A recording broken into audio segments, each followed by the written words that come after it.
to you guys, I hired someone that's really good but does have an ego, and it just exploded. So this time I hired someone that's really good, that is just a genuinely decent dude.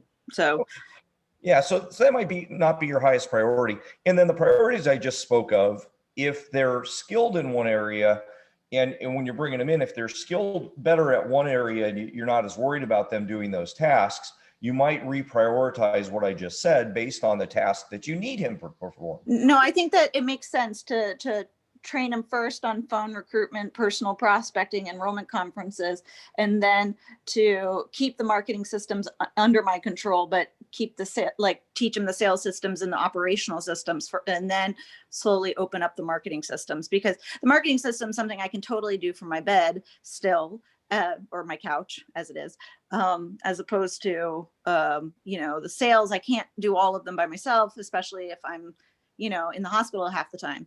So this is that makes sense. That makes sense to the way you put it, to teach them like you would teach any of the lower management.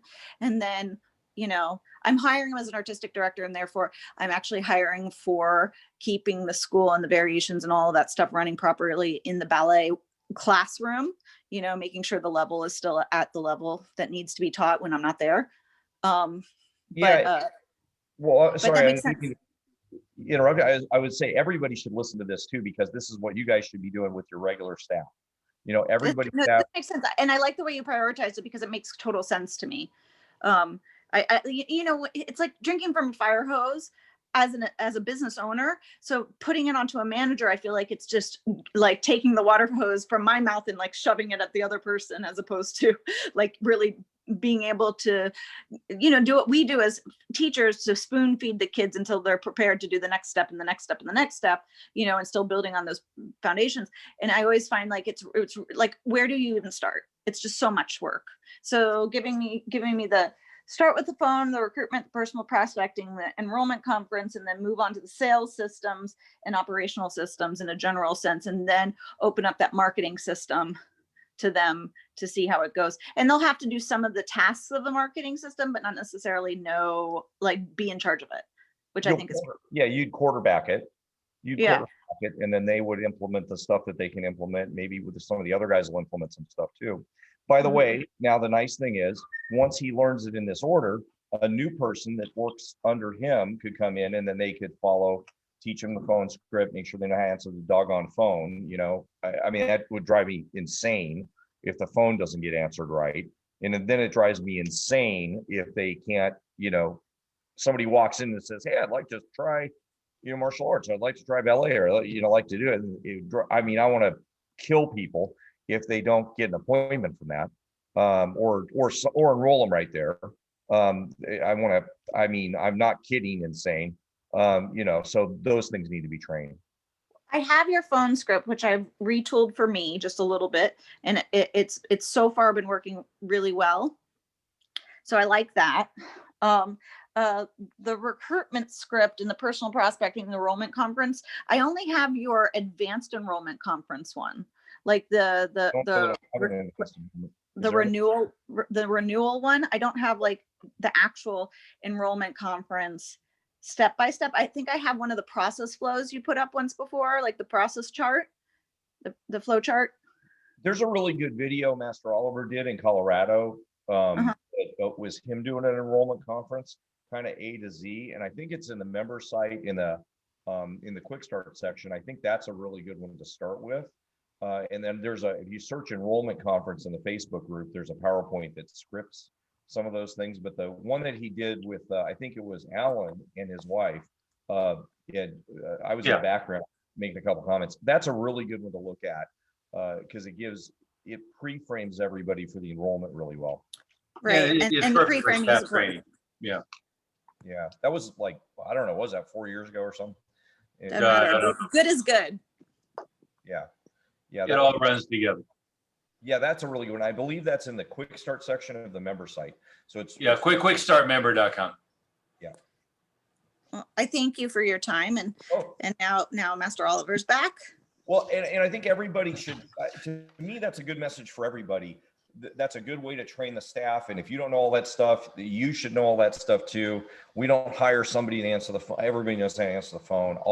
The whole staff should know all that stuff. And nice to have you back, Master Oliver.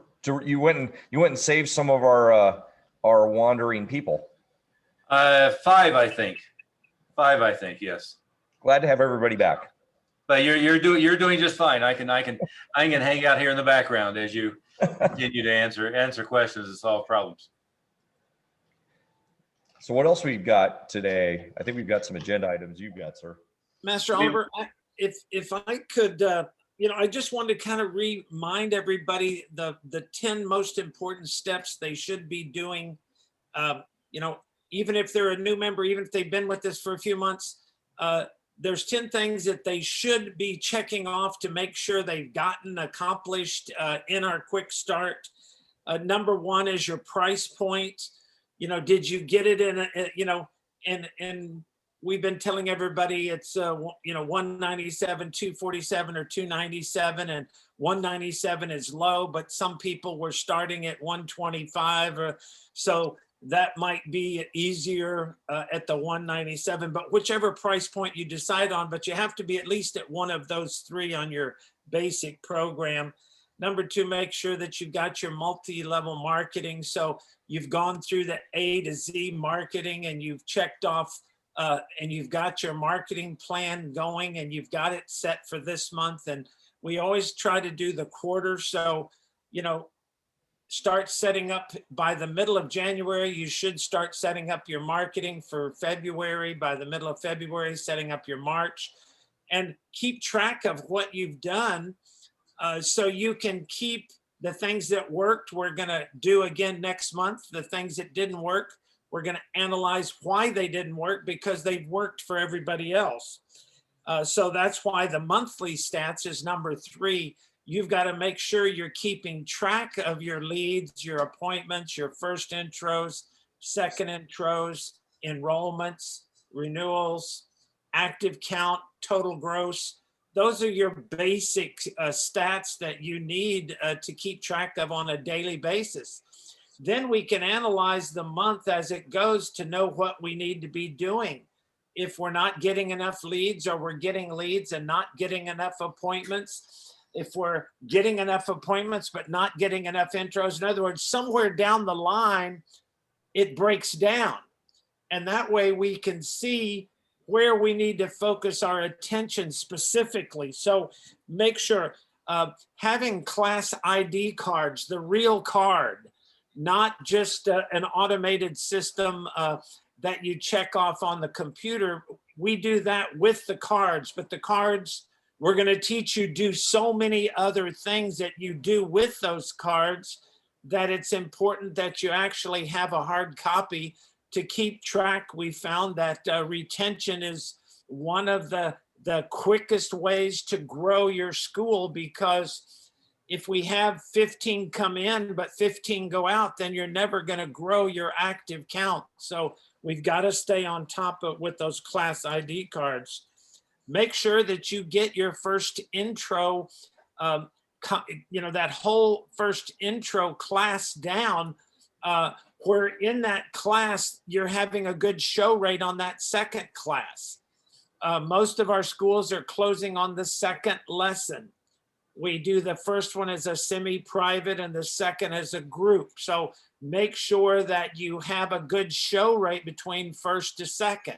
If you don't, that means you're doing something wrong in the first lesson, that they're not coming back. So you can fine tune it. Master Oliver has several of those intros in our quick start site. So make sure you review those. Get your black belt signage. I was glad Mike Weaver, who's one of our newest members, has already ordered some banners to put up. Have things like the 7 words of respect, have the 4 laws of concentration.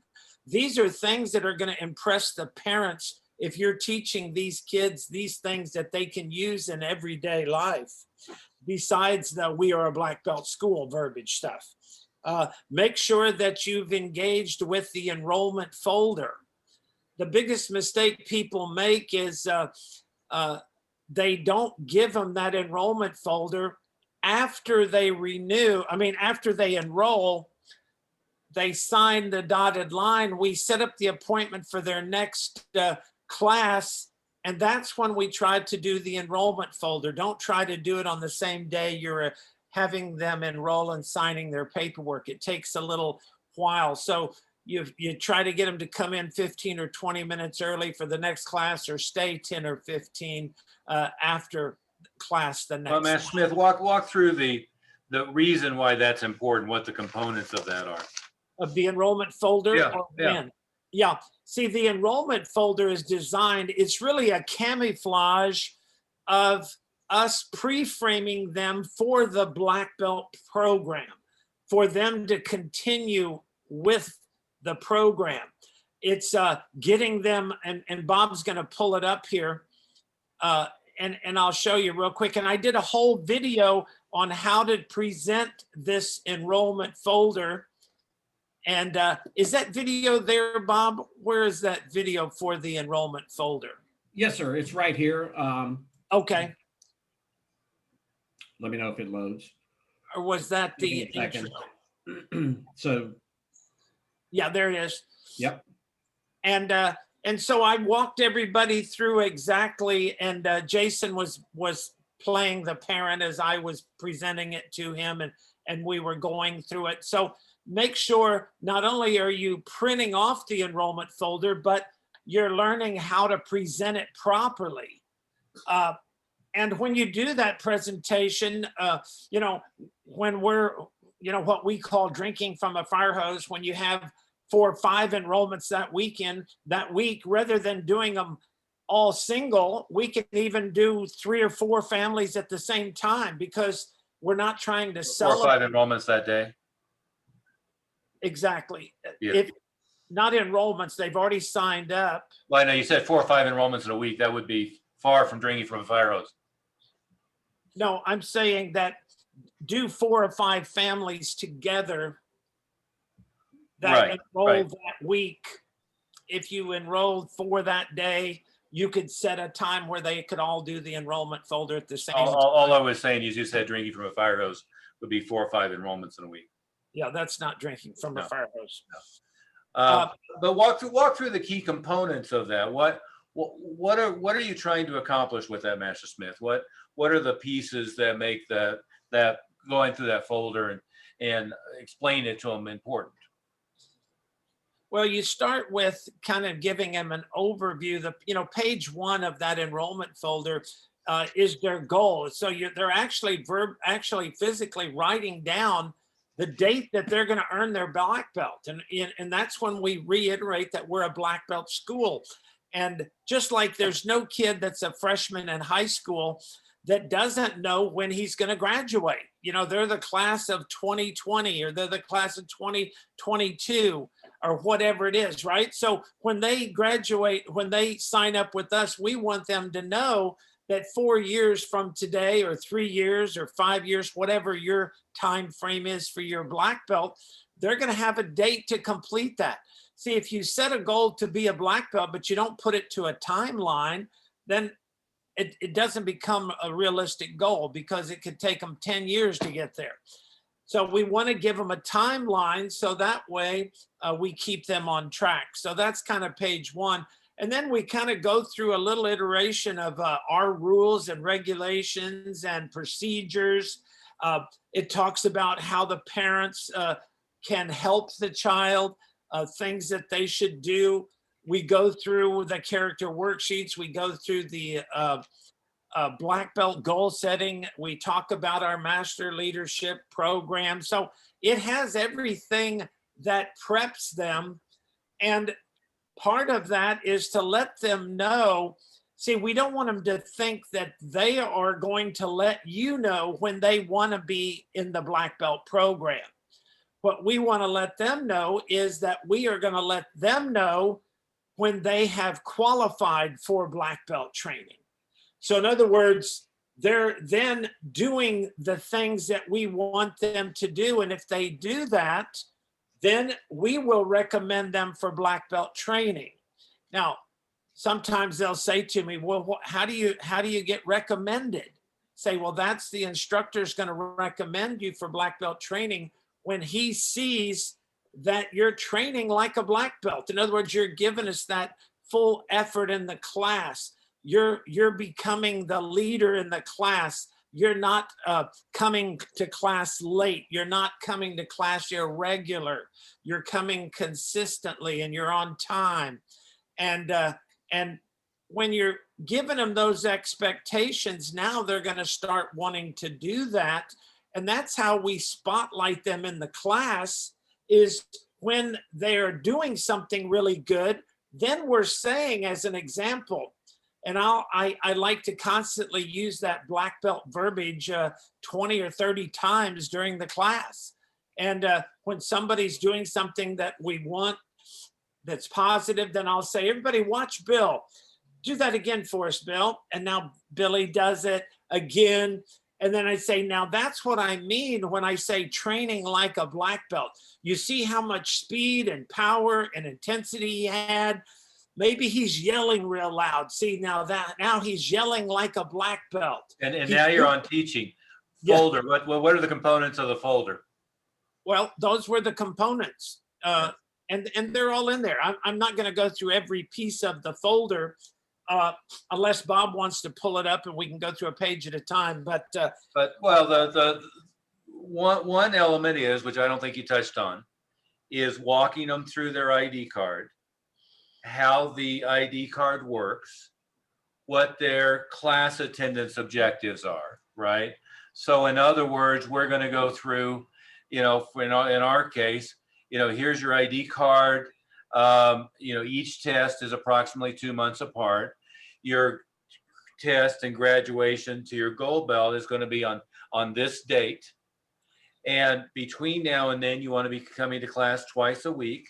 If you're ever gone on vacation, or if you ever, are sick or whatever else it might be, ideally is we do 3 classes the week before, 3 classes after, but we want to stay on a twice a week consistent average, so that you, for each belt cycle, are at 16 or more classes, right? So explaining to them twice a week. Right now we have you on Tuesday, Thursday at 6:15, Thursday at 7. If you're unable to make one of those times, just let us know ahead of time, and what we can do is use any of the other beginner classes as a makeup, right? So I'm walking them through the ID card, and we keep the ID cards over in the box here.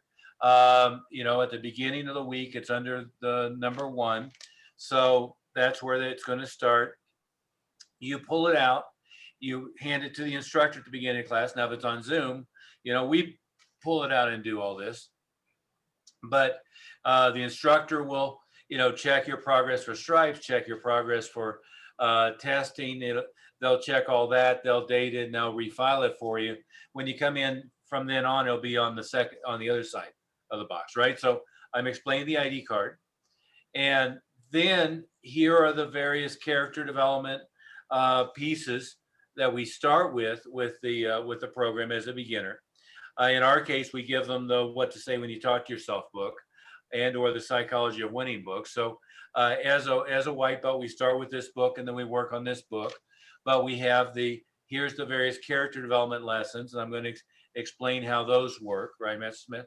And then the other 2 things I'm trying to accomplish are to, 1, prep them for referrals, and 2, most importantly, prep them for thinking about being a black belt and beyond. And you touched upon that pretty thoroughly, Master Smith. But I'm trying to really go through all of this stuff. And the thing, I guess, to really keep in mind with new students is, we know what our processes are. We understand how it works. We know all of those pieces, but they come in and they're completely confused. And oftentimes we've told them how something works once or twice, but we've got to keep walking them through and hold them by the hand and show them. And the worst thing to do is for them to walk in and they don't remember the instructor's name. They don't remember your name. They don't remember what that ID card thing was you mentioned. They don't remember all that. So we're really working on walking them through and educating them on each of those pieces of the process, right? Does that make sense? Yep. And that's a good point, Any, Master Oliver. Well, I was Go gonna say, ahead. good point, Master Oliver. A lot of times we assume that they heard us yeah, because we told them once or it's written down somewhere. And especially for important things like this that lead them towards a renewal, you've got to tell them many, many times. I heard one rule 27 times. You haven't told somebody as far as staff training, because I think Alexis asked something about staff training at the beginning. My rule is if I haven't told somebody, if one of my managers asked me something and I said, well, have you told them 27 times? If they haven't told them 27 times, it's their fault. After 27, you can blame them, but so if we use that same rule with our students, you've got to tell them at least that many times. Some of them can count as, emails you send them and texts you send them and messages you send them and things you verbally tell them, but Master Moody, PS, that was the one thing that made me so mad when you said it like a couple of months ago. And I was like, oh, so upset. But you're so right. Oh my God, I was so mad because I was like, no, there has to be an easier way. There's not. You just got to do it. yeah. I have Master Oliver, I have a suggestion I think that would help, and I'm gonna do this. all right. You came with all of those things, and I think I'm just gonna do a video for each one, and you essentially send this welcome video that has what you expect of them, prep for referrals, 5-star review, ID cards, class attendance, and you constantly send it to them because you're right. You keep repeating the same thing 27 times. And if they get videos, that's just another way, but you essentially keep sending it to them and they keep getting a reminder on a weekly basis. So I'm going to do that with my videographer. Yeah, although the thing I would caution you about with that is it doesn't replace, I'm sitting down or on Zoom, but it doesn't replace face-to-face, belly-to-belly, eye-to-eye. If that worked, I mean, with you guys, we could just put it all on DVD and mail you a big package and say, here, learn this shit, and you're off and running. But it just doesn't accomplish it that way. The old company, that's basically what we blew up is we recognize that no matter how much stuff you mailed people, they didn't get it, didn't implement, didn't follow through. So Backed up in the back. it's fine to have little pieces that are support tools, right? And it's and that's useful, but that it still doesn't replace. I'm going to sit down, when it comes to the enrollment folder stuff specifically, one of the biggest mistakes I see people make is, I finished the enrollment conference. We've concluded they're going to come on Monday and Thursday, and then I give them the schedule and they leave. And maybe I haven't even confirmed that, okay, today is Wednesday and you're going to normally come on Monday and Thursday. Is tomorrow good for you? Oh, no, we already have something planned. Okay. So we're going to start on Monday and then be on Monday, Thursday from then on. Or if you prefer, you can certainly get started on Friday or Saturday, use that as a makeup. Oh, can I do that? Sure. No problem. So now I know that, say, their first class is going to be on Monday. Well, I want to put them in schedule once or whatever you're using. I want to confirm the appointment.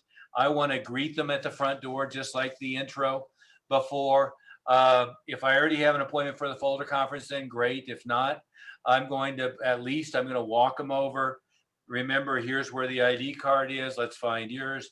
There's yours. You put your shoes here. If you recall, just as a reminder, this is, Ms. Trujillo is teaching class today. And our assistants today are Mr. Smith and Bobby Jones, right? I want to make sure that that you've met all of them and are familiar with that. And the class, fantastic. You're here about 11 minutes early. We're going to start in about 11 minutes. What you typically will get in the habit of doing is see that area over there. We kind of call that the warm-up area, if you will. But it's a good place, to get your uniform on, to be prepped. Once you have your ID card, it's a good place to be warming up and stretching out. And usually we have one of the assistants over there helping especially in the beginner class to get everybody ready to go. Right. So I want to, as soon as, so I don't want it to be, they gave me a credit card, I got a piece of paper signed, and then I just throw them over the wall and here's the schedule and let's get going. I'm treating the next, 6 or 8 lessons just like a continued intro, right? Next time on Thursday, I call and confirm, and then I'll say, look, I'm not gonna bug you every time. I just want to make sure that we get you in the habit of coming to the classes. And as a reminder, any of the alternative times, just let us know ahead of time, and we can use those in the makeup if you ever have a conflict like you did last week with parent-teacher conferences. And so we can follow through and handle that for you as we go. So does that make any sense? So and then as far as the renewal, which we'll get into more later, but the worst thing you can do is just have them out there in the beginner class and you're just treating them as one of 40 people. And then 2 months later, 3 months later, I go pull them out and try to pitch them on something. See, that's not the way any of this stuff works. You're touching them, and again, Zoom is a little different than face-to-face, but we've got to not only replicate, but plus the level of touches. But I want to make sure I'm greeting them at the front door, that somebody's greeting them by name, that I'm using their name 3 times every time they're in the school, that I'm physically and appropriately touching them, and of course adjust for COVID and one thing or another. But I want to make sure that I'm building that comfort level. And again, I'm not going to assume they remember my name. I'm not going to assume they remember the instructor's name. I'm not going to assume that they've met the various assistant instructors. I'm going to be making sure I reintroduce them to people.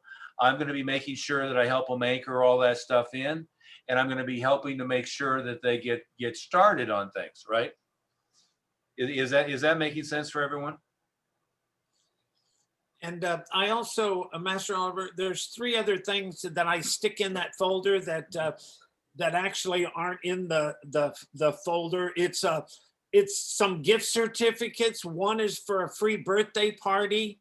One is for just a free party. And the reason we did the party, and I tell them the party, a party package is when the kids, want to do something in the summer, or it's a special end of the season for their soccer team or their basketball or football or baseball or whatever. So it's just a special occasion. And the reason we added that in there is because if we give them a birthday party, a free birthday party, it might be 10 or 11 months before their birthday.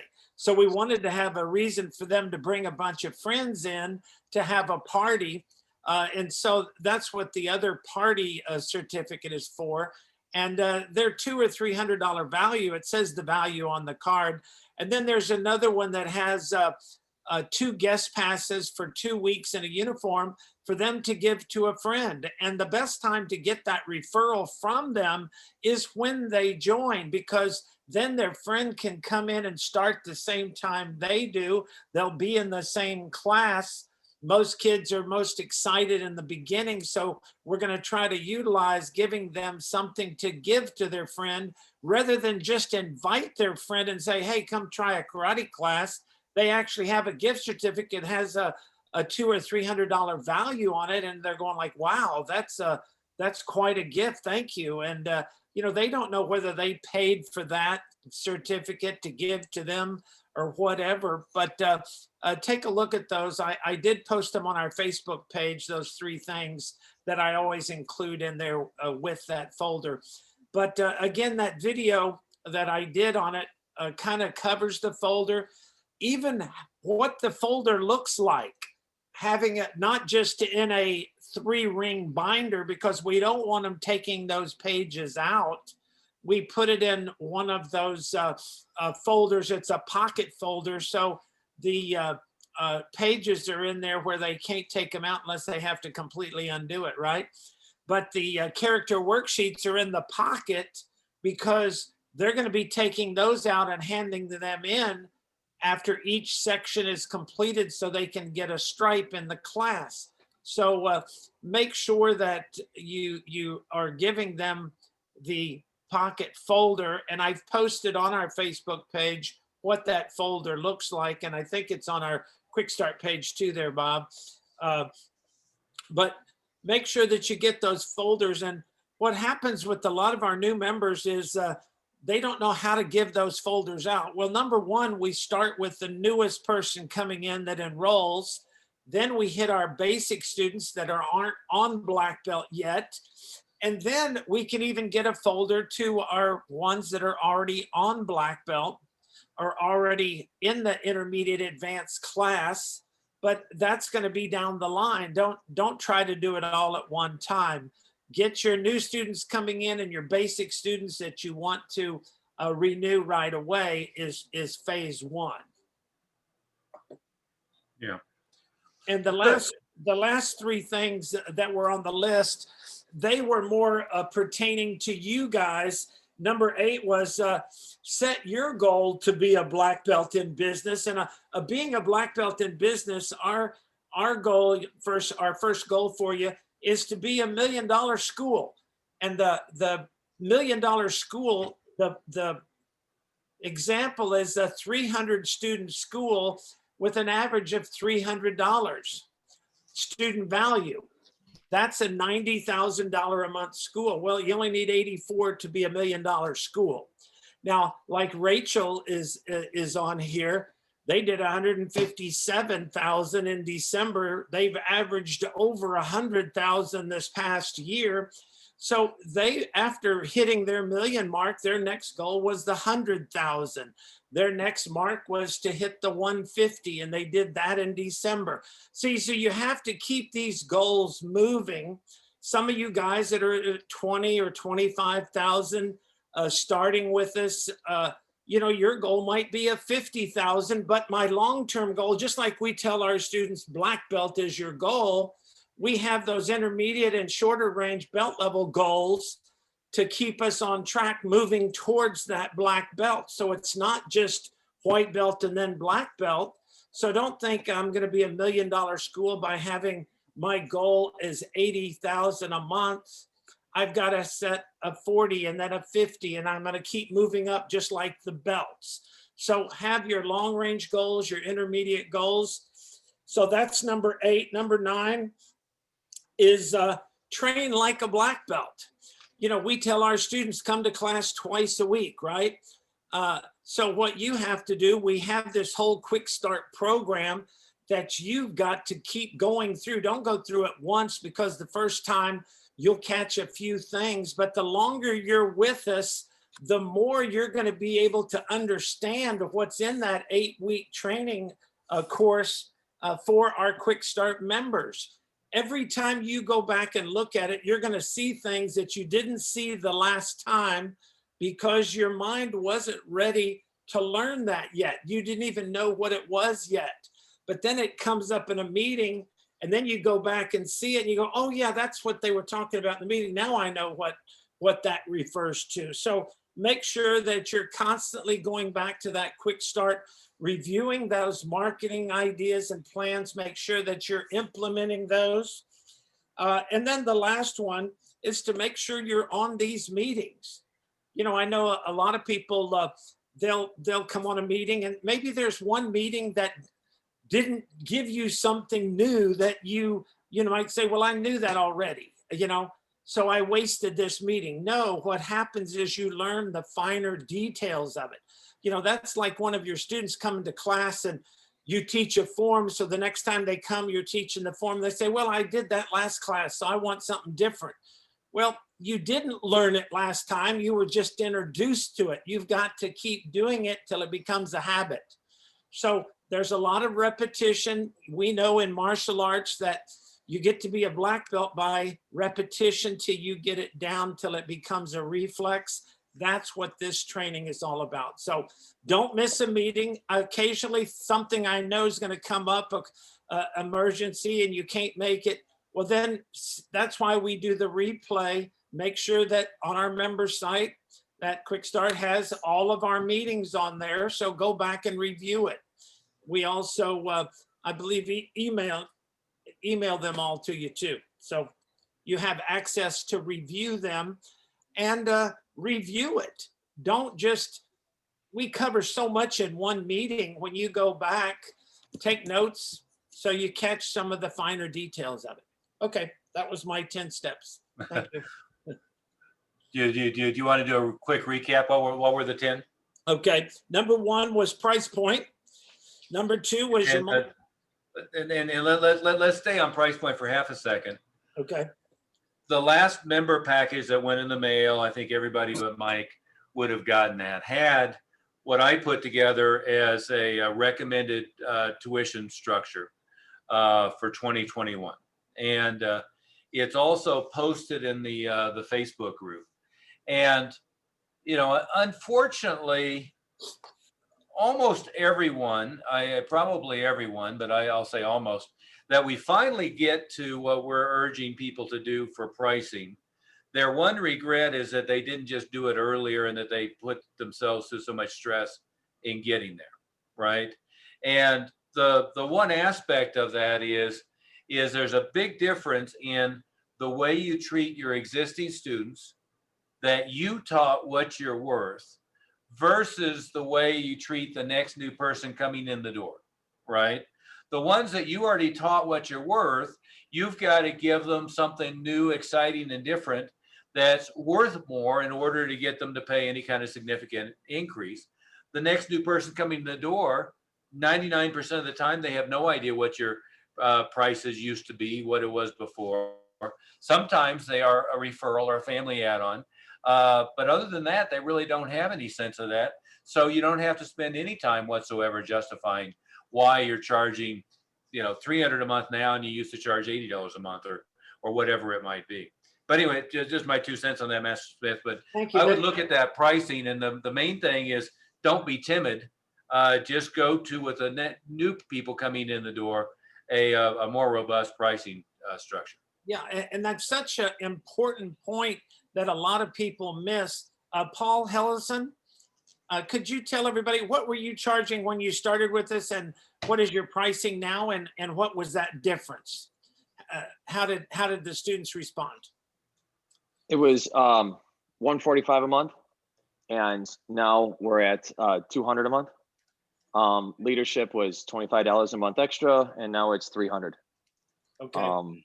It was I didn't really see much of a difference, to be honest. It seemed like the same people that balked at 145 balked at 200. The same people that said yes to 145 said yes to 200. It didn't really I'm going to tell you, you've been with us several months now, so it's time that you go to. Don't be don't be the lowest price on our totem pole. Be at least at the 247. You can find for 2021. You're gonna go to 247, and then 6 months go to 297. See, we're gonna keep moving these forward. Okay, Ron, how about you, Ron Kuhn? Ron Kuhn? Yeah. Sorry. There Yeah, you go. sorry. Can you guys hear me? Yes, sir. All right. When we started, we were at 137, I believe. Then we went to 199, and our goal is 247 for February. Perfect. Okay, and that's where we got to be going. I think Sal was even a little bit more aggressive in the beginning. What were you before you started with this, Sal, and what are you now?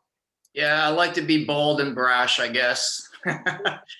So I was at 215. Now the basic is at 247. We got what we call as the Black Belt Leadership Plus, and that's at what is it? 197, basically $400. And then the Black Belt Leadership Ultra, the 6 years, is at 247 every 2 weeks, basically $500. Okay. And we're getting it. We're getting it. Yeah. And that's the thing. It's, if you want to get those prices, all you got to do is ask for it. And I tell you, the biggest thing into getting that is implementing the character worksheets and that character development in your program. It's not like you can teach them some secret technique in the martial arts that you didn't teach them before. We can't invent some, delayed death touch or anything. It's the martial arts is the martial arts. It's not how much better we teach them that the price goes up. it's that whole character development. You know, it's the example that I use to You're get not that teaching the delayed mindset. death touch? To get that mindset is, say it again? You're not teaching the delayed death touch? The No, no, vibrating no, phone? no, that's not till leadership. Okay. I'm shocked and dismayed. You have crushed me. But we've got to keep that mindset in there. You've got to think of yourself as the private school of martial arts schools. I mean, why does how do private schools charge 15 to 20,000 a year for something that they can go get free, that's already been paid for really with their tax dollars, and they're going to charge 15 to 20,000, and most of these schools have a waiting list. But even when you go, they don't let you in. You have to apply. You have to qualify. So it creates that sense of a higher value, because we don't have, you know, we aren't out there begging people to come to the school in these private schools. They're finding out about it through their marketing, and they go in there. They still have to qualify and fill out, jump through all these hoops to get there. One last one, Bruce Belfield. What were you charging and what are you charging now? Before I started this, I think we charged $169 a month with no initial. And now we're doing $497 initial and $247 a month for the basic. Awesome, awesome. And what was the difference on that when you started doing that? Did you lose all your future students? No, because what we did, I mean, with the new students, that's their price. And when we initiated the character sheets, I mean, the parents just love that. So the only, like you always say, the only choice is, can they afford it? That's the only thing. And I mean, if you're marketing right, they're going to be able to afford it. So they love the character sheets. That was no problem. And now we're in the process right now for the old existing students. They were grandfathered in initially, and now next week we're starting a leadership. So I'm already doing the kind of the renewal blitz process, and then everybody, they're already getting primed. So next week, all of their tuitions will go up. It'll just be a matter of, is it going to be to the master club or leadership? But yeah, we didn't lose anybody because we just did the new pricing for all the new people. Yeah, and that's what people have to realize. You're the one that has to believe in the price. You're the one that has to believe it's worth that. And if you believe it, they're going to believe it. It's when we have somebody who thinks that, oh gosh, I don't know if I can get that from them. And even charging the $447 down, that's the first month's tuition of $247 plus $200. And the way that you apply that and you initiate that, now you're getting almost $500 off of every new student. So if I get just 10 students, that's an extra $5,000 right there, you know, for the school right up front, not counting even their monthly billing that's going to be hitting in. So that's why it's so critical. A lot of our schools, when they started with this, they charged just the first month's tuition. They didn't have a down payment, or Master Oliver says initial investment. That that initial investment is to get them engaged into the program. So make sure you're doing that and following those steps. So price point, multi-level marketing. So you're getting all of your different marketing systems going. Make sure you're watching that quick start to get those, plus the stuff we cover on the meetings. Keep track of your monthly stats, your class ID cards, really get that first intro. And I say in that first intro, you know, you're going to teach a few basic techniques. So when they get into that second class, they're going to be able to keep up. But I have three little gems that I like to include in that first lesson to add value to the program right from the first lesson. And one is the 4 laws of concentration. And everybody remembers how we do that with focus the eyes, focus the ears, focus the mind, and focus the body. and we have them repeat that. And that's teaching them how to focus, how to concentrate, is they have to use those 4 laws of concentration. And that's why I like to even have a sign up at the school to remind them. I'll call in the class, in my basic class, I'll say, who can tell me one of the 4 laws of concentration? Because once we get these kids more focused, where they're looking at you and when you're talking and they're listening and they're remembering this stuff, they're going to learn so much faster. And then the 7 words of respect. You know, most parents, they need their children more respectful. They don't appreciate, you know, this is the age of entitlement. Kids are so spoiled. They think that everything should be given to them.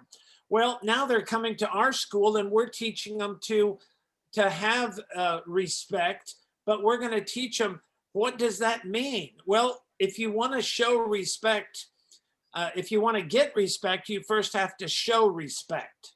So the way we're going to show respect is by using our 7 words of respect on a daily basis. And that's yes, sir, no, sir, yes, ma'am, no, ma'am, thank you, you're welcome, and please. When they start using that with their parents, with their teachers at school, with other adults, the parents tell us that their friends are so impressed. They'll come over to their house and they'll talk to their kids, and the kid will say, yes, sir, or yes, ma'am. And the kid will say, thank you, or you're welcome, or please, or any of that stuff. So we want to make sure that they understand that. When I teach that in the first intro, I always say one of the most important things in becoming a black belt in our school is to develop respect. And if you want to get respect, you first have to give respect. And here's how we do it. And now the parents see that there is a plan and a strategy to get there. So make sure you're utilizing those in your first intro. And the third one in that first intro is the self-discipline sheet. You know, that little do 3 or 4 things the next time you come back to earn your white belt.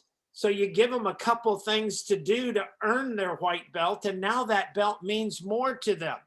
When you just give them that belt without doing anything for it, it doesn't mean anything. You know, in our schools, when somebody says they're a white belt, they're proud of it. You know, back 40 years ago, when we didn't do that, they would say, I'm just a white belt. See, because they know they were a no belt before they were a white belt, and they had to earn that first one, just like they're going to have to earn the second one and every other one all the way to black belt. So it starts that whole process of earning your belt. We don't give our belts, and here's what you're going to have to do to earn it. Black belt signage and verbiage constantly in the class. And remember, our Facebook page has all of this information if you use the search bar. And if there's ever anything that you don't know that you need extra help with at any time, 24/7, post it on our Facebook page. And it'll get answered within usually 12 to 24 hours, if not sooner. And there's so many posts that have already been discussed. And that's the advantage of the Facebook page, is it's not just post something, but there's a whole discussion forum right below it for people who have additional questions or attachments for more information on it. So make sure you look through each of those things when you do your search. Do a little research in that Facebook page. It's a great source of information for you. Of course, the enrollment folder. And then number 8, set your goal to be the $1 million school, 300 students at 300 value. Train like a black belt. So make sure you're doing your quick start meeting, doing your quick start lessons. And then number 10, don't miss any of our meetings, and be on that Facebook page and post your questions there frequently. If you don't utilize that Facebook page by itself, you're missing a big part of information, a source of information that's aimed directly at you and your school and your problem. Okay, that covered them all? Good. Any questions on any of this from anybody? Let's take a breath and let everybody questions or thoughts in here.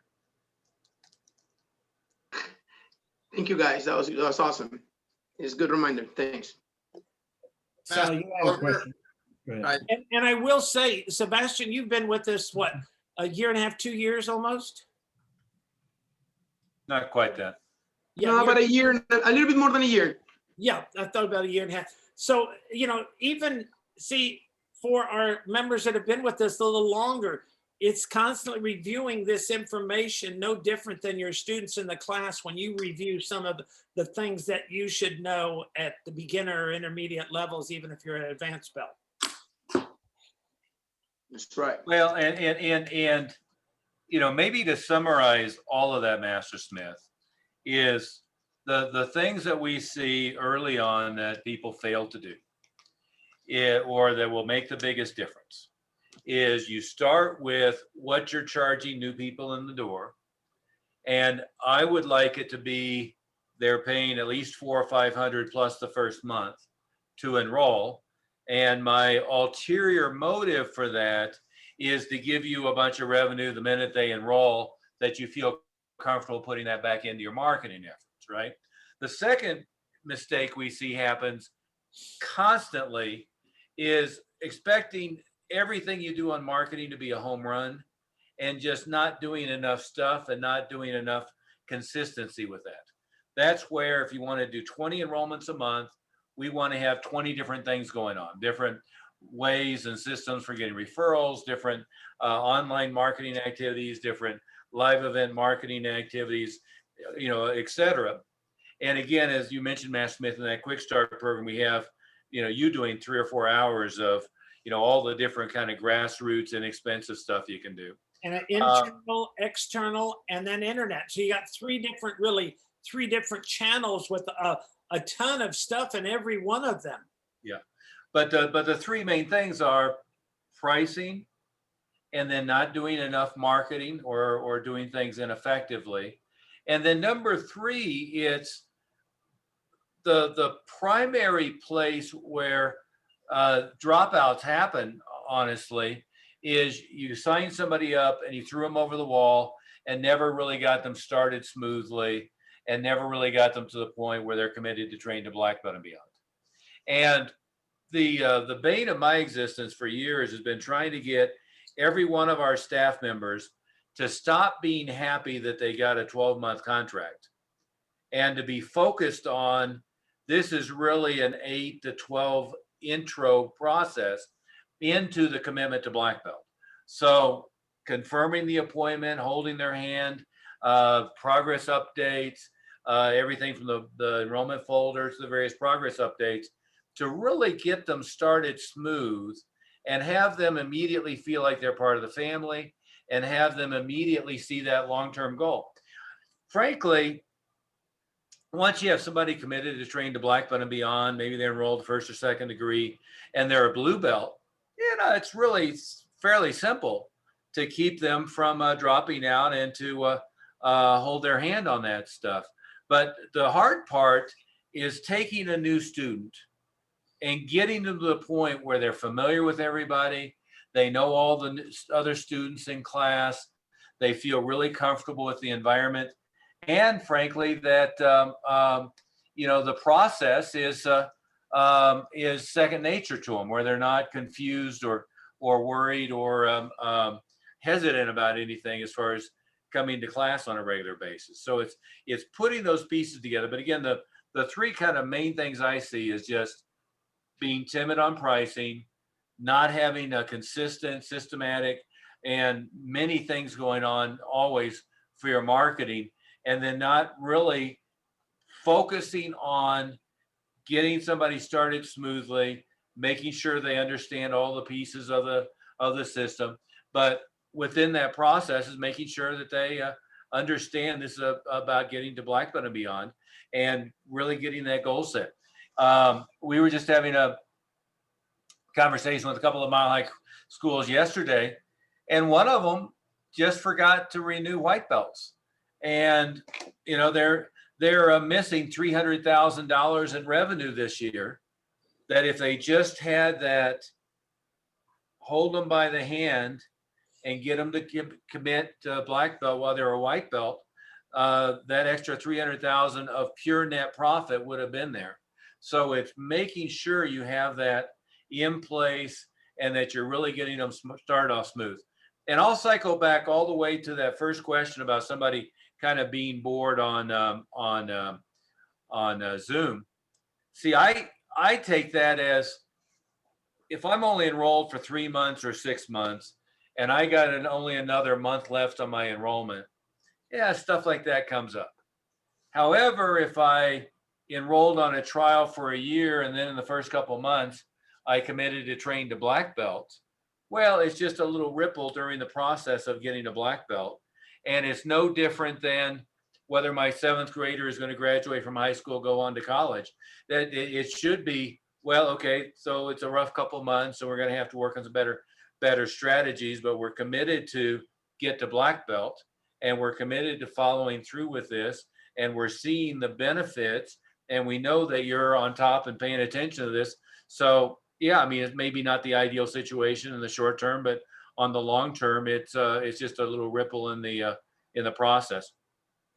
Matt Smith, that was Zig Ziglar, I think, used to say, if somebody doesn't have long-term goals, if they're just moment to moment, a little problem can seem like a boulder, in the way. But if you've got a long-term vision, it seems like it's a pebble on the beach. It's not that big a deal. So it's all about their time horizon and what they're focused on, more so than it's about, any particular thing on Zoom. Although, Matt Smith, as you said, to reiterate, the Zoom classes still have to be about recognizing each individual, knowing that they're there, still doing progress updates. It can't just be the class is simulcast and they can follow along if they happen to be there. All the same progress checks, all the same hand holding, all the same recognition has to be there.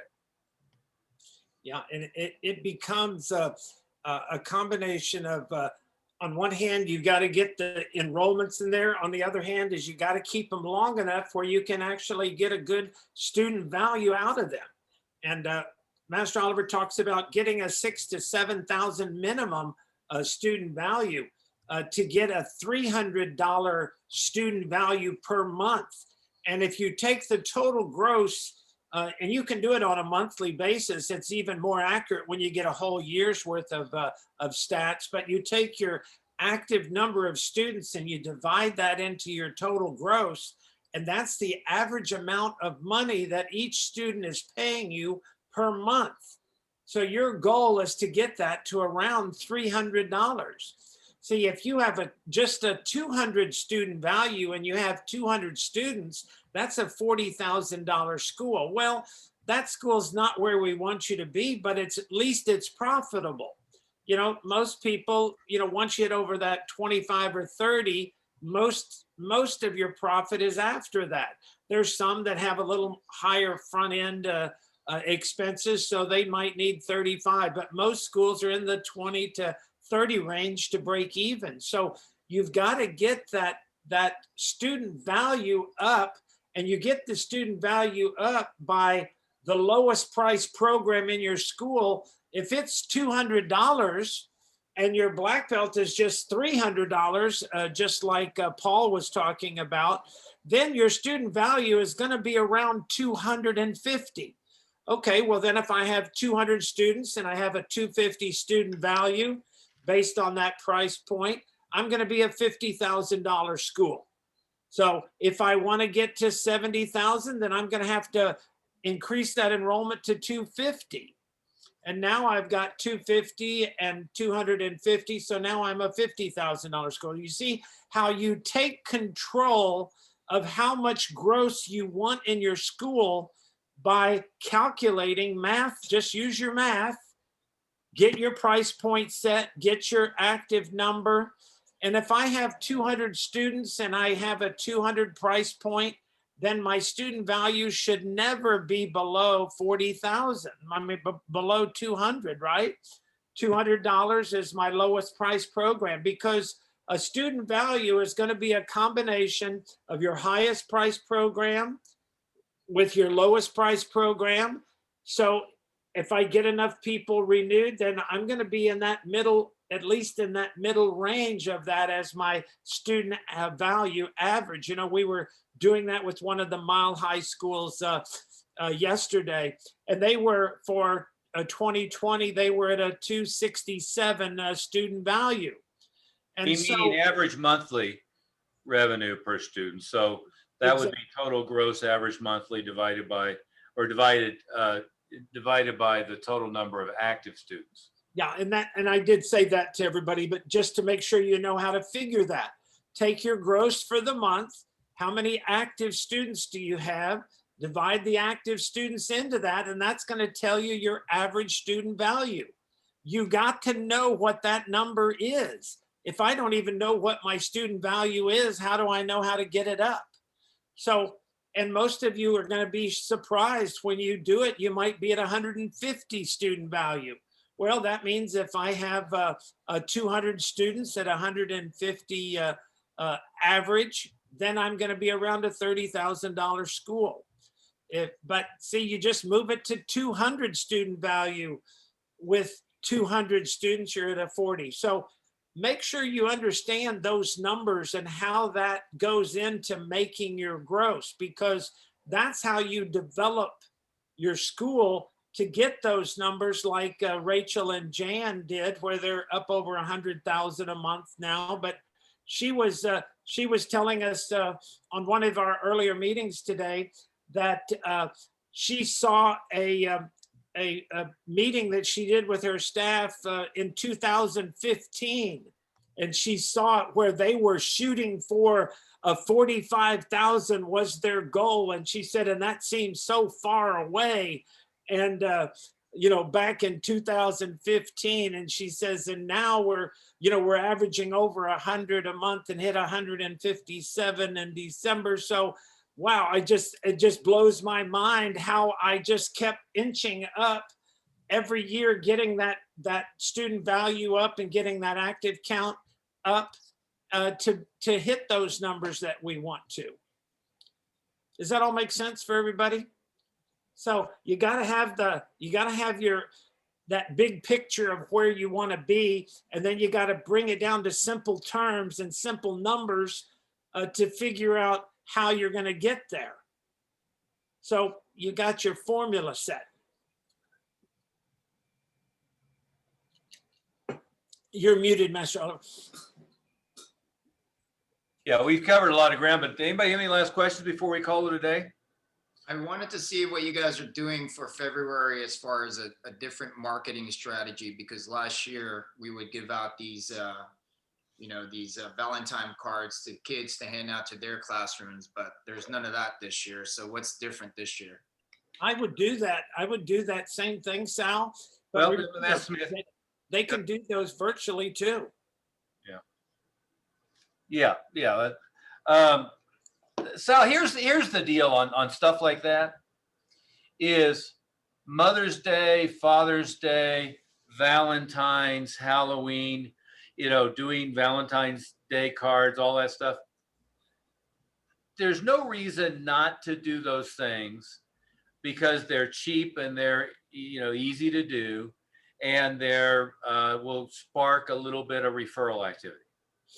It's very rare, not never, but it's very rare for any of those things for you to go, oh, wow, we just got 30 enrollments from, Valentine's cards, right? And I agree completely with Master Smith. You could just you can certainly set an online landing page. You can give them printed cards that they can mail to their friends. You can give them an online Valentine's gift that you can send out virtually as that example. From the standpoint of what's going to get 20 enrollments a month in February, that might give you 2 or 3.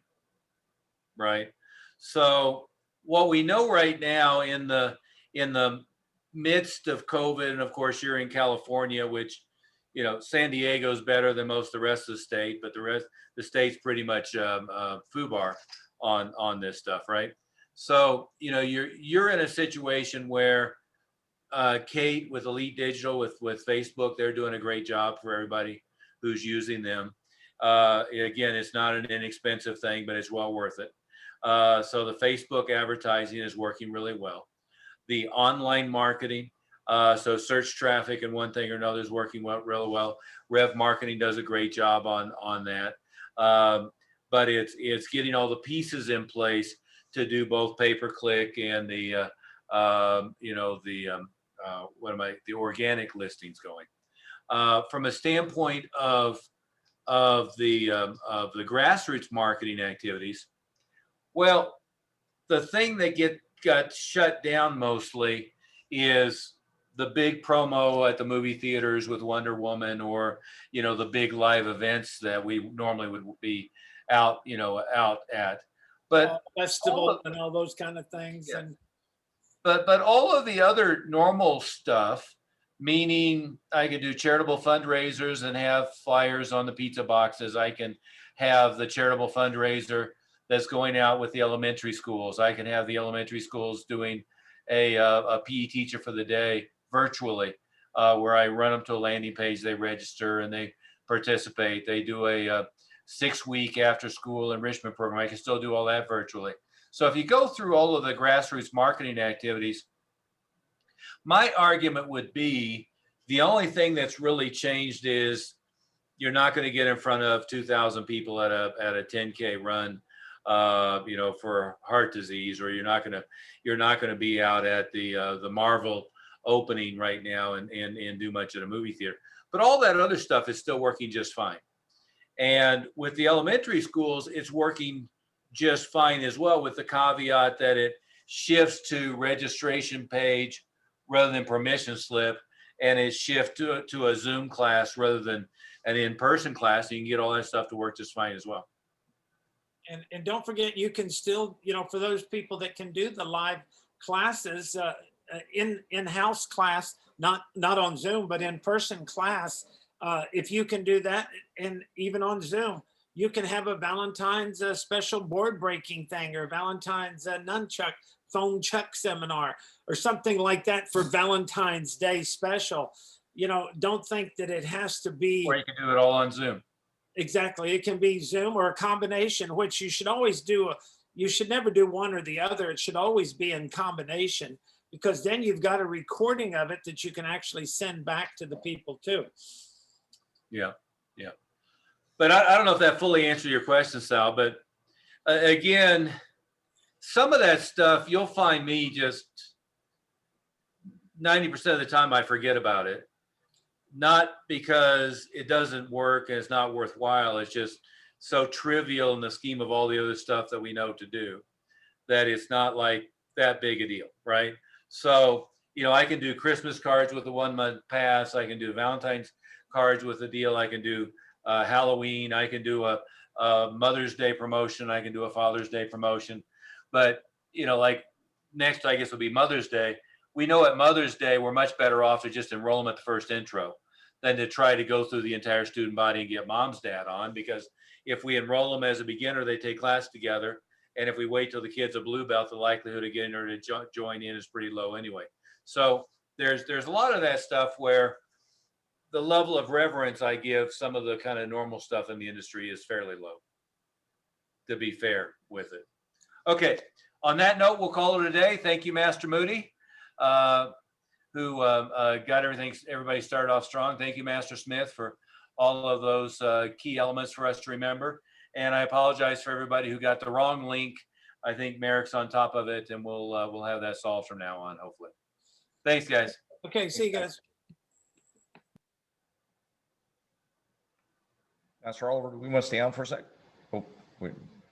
Guess not. See everybody.